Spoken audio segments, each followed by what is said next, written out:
সুপ্রভাত বন্ধুরা, আমি মিতালি আর আমার ব্লগে তোমাদের সবাইকে স্বাগত। যারা প্রথমবার দেখলে তারা প্লিজ সাবস্ক্রাইব করে পাশে থেকো।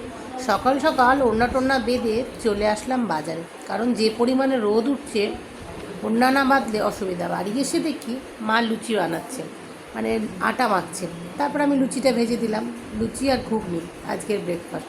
এরপর বসে গেলাম শালুক ফুল কাটতে। এবার বলি, এইগুলো বাজারে ছাড়িয়েই বিক্রি করে। শুধু একটাই বলার, এই মানুষগুলো যারা এসব ছাড়িয়ে বিক্রি করে তাদের সাথে বেশি দরদাম করো না, কারণ দুটো পয়সার জন্যই তারা কিন্তু আমাদের সুবিধার কথা ভেবে এগুলো ছাড়িয়ে বিক্রি করছে।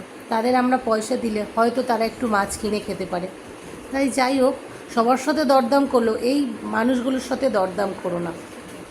এরপর মা রান্নাটা সেরে নিল, তারপরে আমি স্নান পুজো সেরে বসে গেলাম লাঞ্চ করতে। শালুক ফুল চিংড়ি মাছ দিয়ে মা বানিয়েছে, আর বড়ার তরকারি, মাছের ঝোল। তারপর